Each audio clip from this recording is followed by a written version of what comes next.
Hello everyone and welcome back to this edition of the weekly video market update, and I hope that you guys had a great weekend, even though that it's a little bit late. But despite also the fact that our NFP live streaming was not as successful as the previous ones. But nothing to do here. Also, taking a loss is of course part of the game or part of the trading and investing. But the most important thing here is that we always have to control our risk and to keep our losses within the minimal amount as much as possible.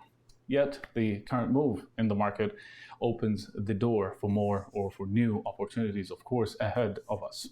And now, and as always, let's take a look at the topics that we will be covering today.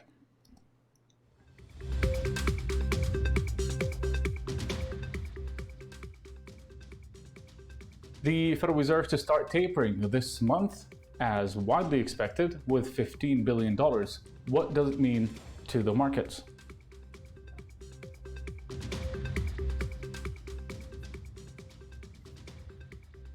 The US dollar declines despite the positive US jobs report on Friday. Is this the beginning of a new trend?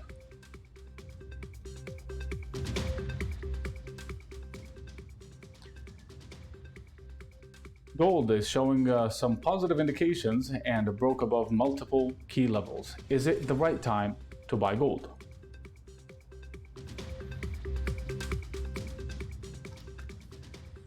And finally, the Bank of England is in a split mood over rates and inflation, facing credibility test. What does this mean for the British pound? We'll dive into the details after a short commercial break.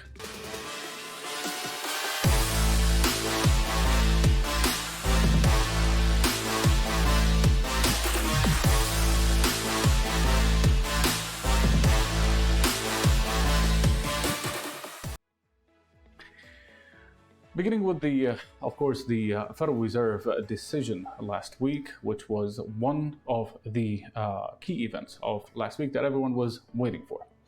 The Federal Reserve made it clear and official that tapering will start later this month or in the middle of November and not in December. And they will start tapering by $50 billion a month, while the estimates were somehow around the $10 billion a month. It is still not a huge surprise, but what does it mean? The first thing here on the chart that you're seeing on the screen, the one that you see on the screen is basically the Federal Reserve balance sheet, which keeps on expanding because of the current QE. Does this mean, or does the tapering mean, that the expansion will stop? The answer is no, but the pace of the expansion will slow down, and if things go according to the Federal Reserve plan, the expansion should stop at some point next year. At the same time, this is not something new, and the good news here is that we have seen such scenarios before. Such scenario before is during the financial crisis back in 2008, which is a great example to try and understand what might happen from now or at least in the next, or what might happen next when it comes to stocks, bonds, currencies, and so. And this is over the next few weeks and over the next few months as well. So today I have a homework for you guys, if you are actually interested.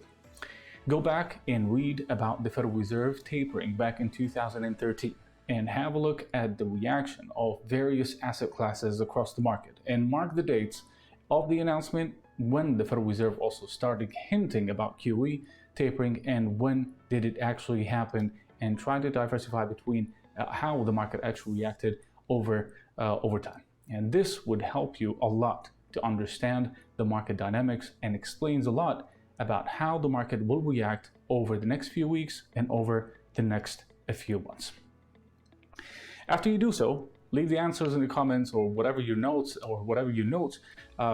from what you read about the tapering in 2013 in the comments below, and let's have another conversation in FBS Telegram channel, and let's also see how things will develop over the next few weeks. And I'll be waiting for your answers in the comments below so we can discuss it together. Moving to the US dollar now, which basically declined back again last week after testing 94.50 resistance area, despite the fact that the US jobs report, or the US data, came in much better than expected for the jobs report. And we will talk in details about the dollar technical outlook, but in a few minutes. But let's first have a look at the fundamentals. The US economy added around or over 500,000 in new jobs in October, compared to 312,000 new jobs, which was also revised back in September, which is the highest reading since July of this year. At the same time, the unemployment rate also dipped further toward 4.6% without any kind of help from the participation rate this time, while the year-over-year wages kept on rising, touching 4.9%, posting the highest year-over-year reading since February of this year, while the month-over-month somehow slowed a bit, or by 0.4%. Despite the strong US jobs report, and the US dollar basically failed to sustain its gains after reaching a fresh year high, the index dropped back at the end of the session, back toward 94 support area. And if we look at the chart, and this is not the first time basically the dollar fails to break above that resistance. This is actually the third time this year the US dollar failed to break that resistance, despite all the talks about the possible rate hikes by the Federal Reserve next year. Yet the decline, in my opinion, remains as a short-term retracement to the downside before the upside trend resumes. The technical indicators, at least for the time being, it still remains bullish, but also within a retracement mode as well on most time frames, especially the daily chart. While any downside retracement, it is likely to remain limited somehow between the 94 or 93 spot 50, and this is the area that I am watching very carefully this week, as a breakthrough that support would actually lead to a deeper retracement, possibly this time toward 93 in the coming days and maybe in the coming weeks, but I don't think so. Let's move from the US dollar and let's go to metals and discuss a little bit about gold, which basically finally made a move over the past few days and broke above multiple resistance area and reaching also as high as $1832 an ounce earlier this week.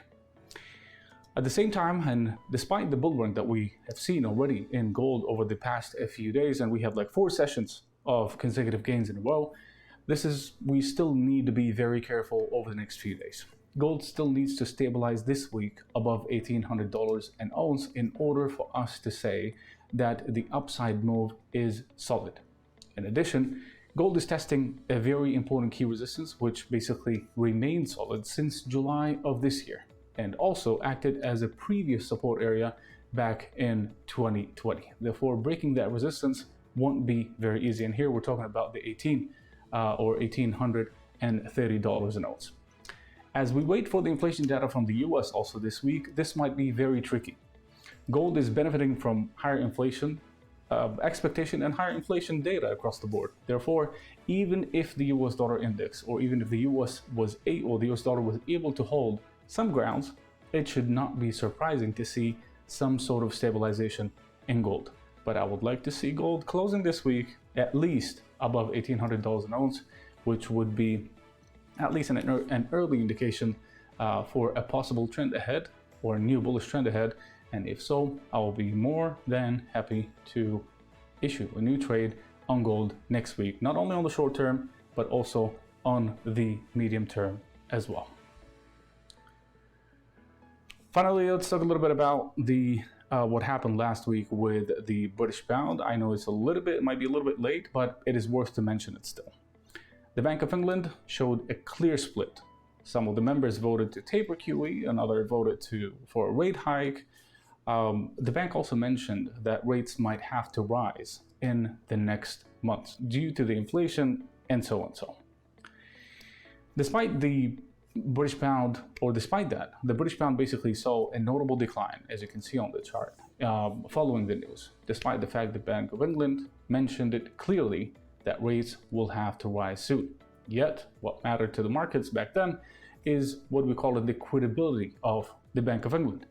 In the past meetings, the Bank of England insisted that it's too early to talk about rate hikes, and the quick switch between the previous meeting and the last meeting basically created this new challenge with the market, which is the credibility challenge of the Bank of England, and the bank will have to deal, or will need to deal, with this challenge over the next few weeks and over the next few months.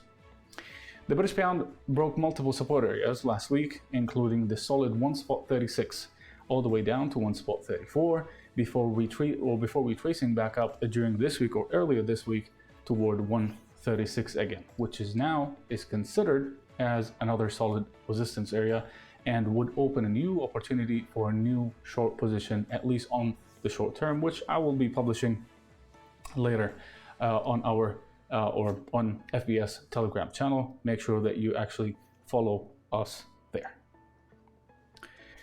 This is it for this weekly video market update. I hope that you guys find it informative. I'll be waiting for your comments and the homework that we talked about earlier in this video, and let's also have a discussion, as I said, on FBS Telegram channel, so we can discuss it and try to understand what might happen over the next few days, over the next few weeks, and over the next few months. You can also follow us on our social media, Twitter, Facebook, and YouTube to get the latest economic releases, reports, and analysis. I'll see you next week. Have a good one.